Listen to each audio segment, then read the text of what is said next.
रतन टाटा के निधन के बाद कुछ ऐसे किस्से हैं जो लगातार सामने आ रहे हैं और उनकी कई कहानियां हैं जो लोगों को पसंद भी आ रही हैं।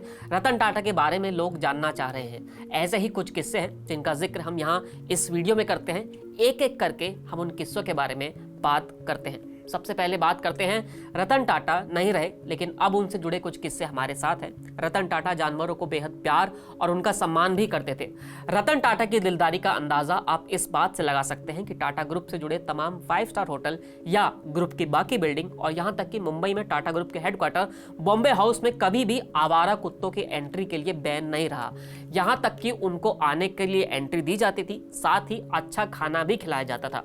कुछ वक्त पहले रूबी खान ने लिंक्डइन पर एक पोस्ट किया था जिसमें उन्होंने बताया था कि कैसे 5 स्टार होटल में एंट्री करते ही पहले उन्हें स्ट्रे डॉग्स दिखाई दिया, क्योंकि रतन टाटा का साफ निर्देश है कि उन्हें यहां से कोई बाहर नहीं निकालेगा। एक दूसरे किस्से पर चलते हैं जो रतन टाटा की पर्सनल लाइफ से जुड़ा हुआ है। रतन टाटा की पर्सनल लाइफ हमेशा सुर्खियों में रही है। उनकी शादी होने वाली थी लेकिन किन्हीं कारणों से नहीं हो पाई। ऐसा कहा जाता है कि रतन टाटा ने कुछ वक्त बॉलीवुड एक्ट्रेस सिमी ग्रेवाल को भी डेट किया था। दोनों कुछ वक्त तक रिलेशनशिप में रहे थे लेकिन यह रिश्ता ज्यादा आगे नहीं बढ़ पाया।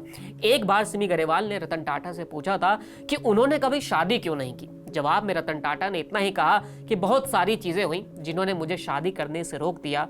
टाइमिंग सही नहीं रही और फिर काम में इतना मशगूल हो गया कि टाइम रहा ही नहीं। मैं कई बार शादी करने के नजदीक पहुंचा लेकिन बात नहीं बनी। अब जब रतन टाटा का निधन हुआ है तो सिमी ग्रेवाल ने लिखा है कि वो कहते हैं कि तुम चले गए हो, ये नुकसान सहना बेहद मुश्किल है, बहुत ही ज्यादा मुश्किल है। मेरे दोस्त को फेयरवेल। अगले किस्से पर चलते हैं, क्योंकि एक सवाल यह भी उठ रहा है कि आखिर अब टाटा ग्रुप को कौन संभालेगा। तो इसका जवाब हम ढूंढने की कोशिश करते हैं। रतन टाटा के निधन के बाद सवाल उठ रहा है कि अब टाटा ग्रुप की जिम्मेदारी किसके हाथ में होगी। इसमें 4 नाम सबसे आगे आते हैं। नंबर 1 पर आता है नोएल टाटा, जो रतन टाटा के सौतेले भाई हैं। नोएल टाटा के 3 बच्चे हैं, माया, नेविल और लिया टाटा, जो ग्रुप के संभावित उत्तराधिकारी हो सकते हैं। 34 साल की माया टाटा टाटा ग्रुप में लगातार आगे की ओर बढ़ रही हैं और उन्होंने टाटा न्यू ऐप को लॉन्च भी किया है। फिर आते हैं नेविल टाटा, जो अभी स्टार बाजार के हेड हैं। फिर आती है 39 साल की लिया टाटा, जो टाटा ग्रुप के हॉस्पिटैलिटी सेक्टर में अपनी छाप छोड़ रही हैं। देखना होगा कि आखिर टाटा ग्रुप की कमान किसे दी जाती है।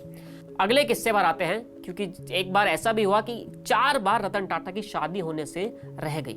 रतन टाटा अब नहीं रहे हैं लेकिन उनके किस्से ऐसे हमेशा हम लोगों के बीच रहेंगे। ऐसा ही किस्सा है लव स्टोरी से जुड़ा हुआ जो यादगार है। जब रतन टाटा अमेरिका में पढ़ाई कर रहे थे उस वक्त का किस्सा बताते हुए खुद कहते हैं कि मैं लॉस एंजलिस में था जहां मुझे प्यार हुआ। मैं उस लड़की से शादी करने वाला था लेकिन तभी मैंने भारत आने का फैसला किया क्योंकि मेरी दादी की तबीयत ठीक नहीं रहती थी। मैं ये सोचकर घर लौट आया कि जिस लड़की से मैं शादी करना चाहता हूं कि वो भी मेरे साथ भारत आ जाएगी।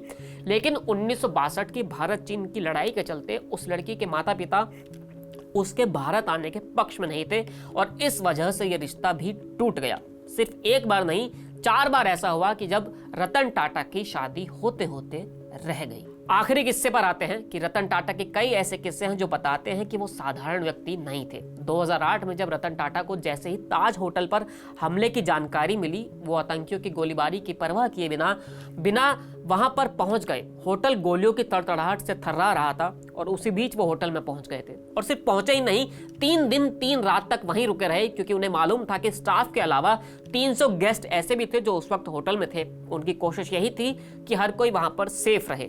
हमले के बाद करीब 80 स्टाफ वाले ऐसे थे जो उस हमले से प्रभावित हुए थे। बाद में रतन टाटा ने सभी से निजी तौर पर मुलाकात की और उसके अलावा हर स्टाफ मेंबर की और उनके परिवार की आर्थिक मदद भी की।